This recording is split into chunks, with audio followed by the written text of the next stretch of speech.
Sir ನಮಸ್ತೆ. S Patil ಅಂತ. ಈಗಷ್ಟೇ ನೀವು ಮಾತಾಡುವಾಗ ಹೇಳಿದ್ರಿ ರಾಮಕೃಷ್ಣ ಹೆಗಡೆ ಅವರ ಗರಡಿಯಲ್ಲಿ ಬೆಳೆದು ಬಂದವರು ನೀವು. ಅಂಥ ಒಂದು ಗರಡಿಯಲ್ಲಿ ಬೆಳೆದವರು ನೀವು ಸದನದಲ್ಲಿ ಕೂತ್ಕೊಂಡು ನೀವು ವಿಡಿಯೋ ನೋಡಿದ್ರಿ. ಅದು ದೊಡ್ಡ ವಿಚಾರ ಆಯಿತು, ನಮ್ಮ ಪಕ್ಷಕ್ಕೆ ಮುಜುಗರ ತಂದಿಡ್ತು. ಇದಾದ ನಂತರ ಕೂಡ ನಿಮ್ಮನ್ನು ಸೋತ ನಂತರ DCM ಮಾಡಿದ್ರು. DCM ಮಾಡಿ ನೀವು ಆ ಒಂದು ಭಾಗದಲ್ಲಿ ನಮ್ಮ ಪಕ್ಷನ ಬೆಳೆಸೋದಕ್ಕೆ ಸಾಕಷ್ಟು ದುಡಿದಿದ್ರಿ, ಇನ್ನೂ ಮುಂದೆ ದುಡಿತೀರಾ ಅಂತೇಳಿ ನಿಮ್ಮನ್ನು DCM ಮಾಡಿದ್ರು. ಆದರೆ ನೀವು ಇನ್ನೂ 3 ವರ್ಷ MLC ಅವಧಿ ಇತ್ತು. ಅದನ್ನು ಕನ್ಸಿಡರ್ ಮಾಡಿಕೊಂಡು ನಿಮಗೆ ಆ್ಯಕ್ಚುಲಿ ಟಿಕೆಟ್ ಕೊಡಲಿಲ್ಲ ಅನ್ನೋದು ನಮಗೆ ಬಂದಂಥ ವಿಚಾರಗಳು.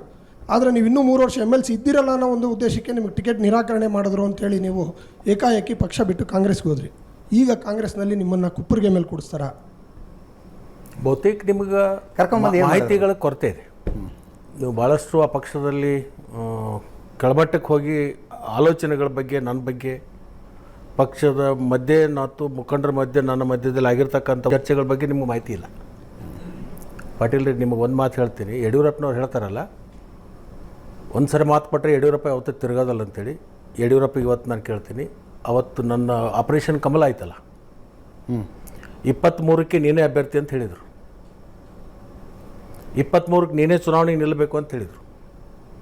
ಅವ್ರು ಇವತ್ತೂ ಬೇಕಾದರೆ ಧರ್ಮಸ್ಥಳಕ್ಕೆ ಹೋಗಿ ಈ ಮಾತನ್ನು ನಾನು ಹೇಳಿಲ್ಲ ಅಂತ ಹೇಳಿದರೆ ಇವತ್ತೇ ರಾಜೀನಾಮೆ ಕೊಟ್ಟು ನಾನು ರಾಜಕಾರಣದಿಂದ ನಿವೃತ್ತಿ ಆಗ್ತೀನಿ.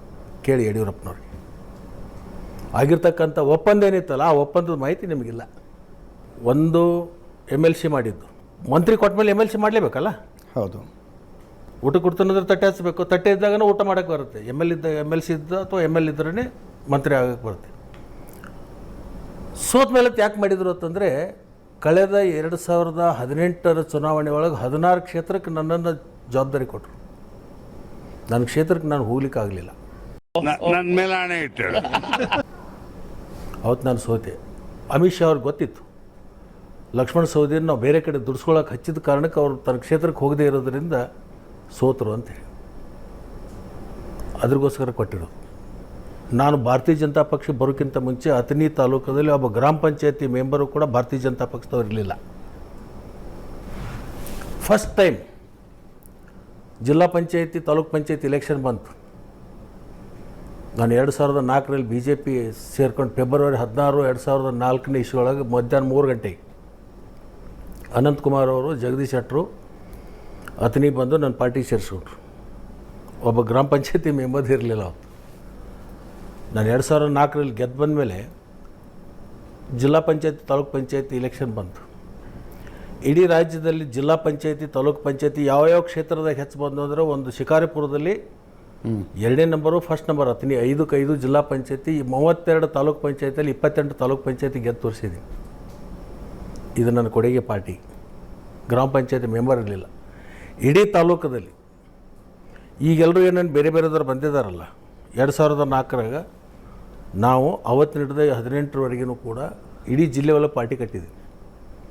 ಸುತ್ತಮುತ್ತ ಜಿಲ್ಲೆಯಲ್ಲಿ ಪಾರ್ಟಿ ಕಟ್ಟಿದ್ದೀನಿ. ಎಲ್ಲೆಲ್ಲಿ ಟಾಸ್ಕ್ ಕೊಟ್ಟಿದ್ರು ಅಲ್ಲೆಲ್ಲಿ ಹೋಗಿ ಗೆಲ್ಲಿಸಿದ್ದೀನಿ.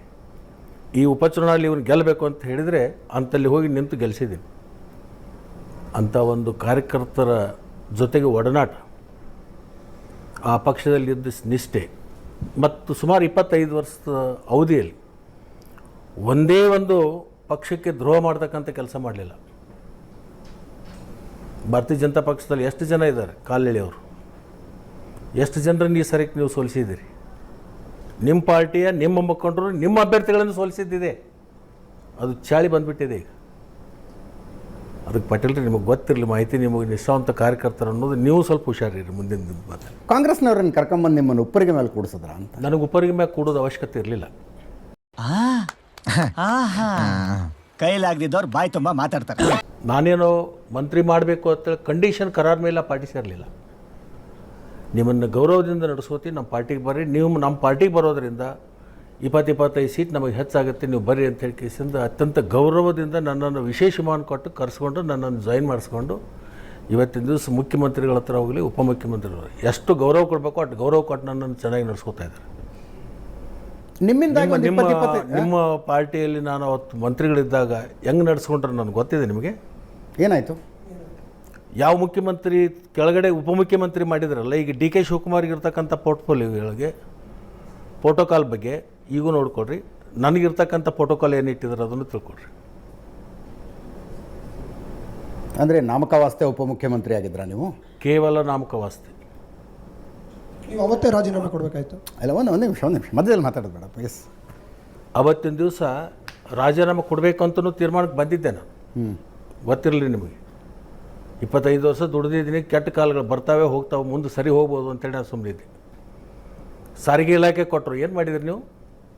ಚಳವಳಿ ಪ್ರಾರಂಭ ಆದ್ರೆ ಅವ್ರಿಗೆ ಹಣ ಕೊಟ್ಟು ಕಿಸಿಂದ ಚಳವಳಿ ಬಿಡಿಗೆ ಹೋಗ್ಬೇಡ್ರಿ ಅಂತೇಳಿ ಕಿಸಿಂದ ಹೇಳಿದ್ದು ನಿಮ್ಮ ಪಕ್ಷದಲ್ಲಿರ್ತಕ್ಕಂಥ ನಾಯಕರ ಕೆಲಸನ ಇದು.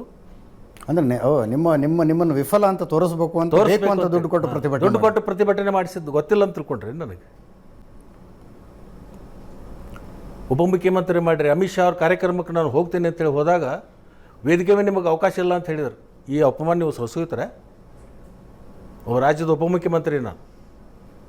ಪಕ್ಷಾಂತರ ಮಾಡೋದಿಲ್ಲಪ್ಪ, MLC ಆಗಿ ಮುಂದುವರಿತೀನಿ ಅಂದಿದ್ರೆ ಏನಾಗ್ತಿತ್ತು?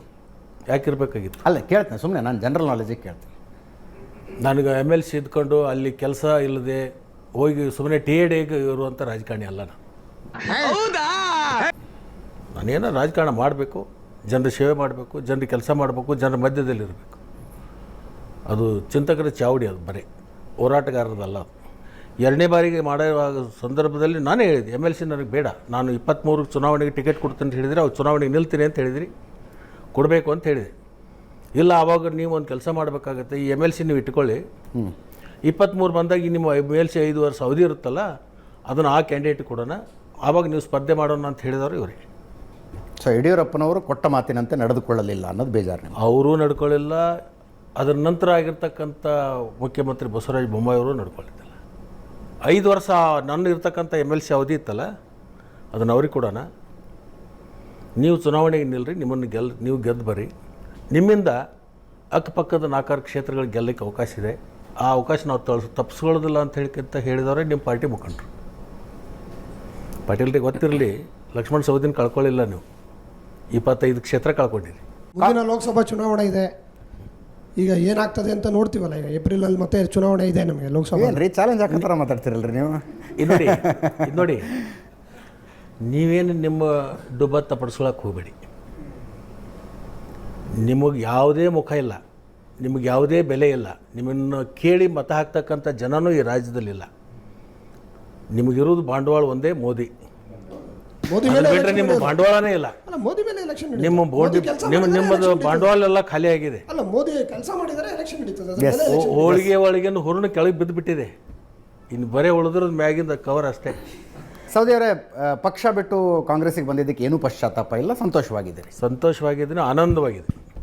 ನಮ್ಮ ಪ್ರಕಾರ ಇಲ್ಲಿಗೆ ಪಂಚಾಯ್ತಿ ಕ್ಲೋಸ್. ನಾಟಕ ಬಂದ್.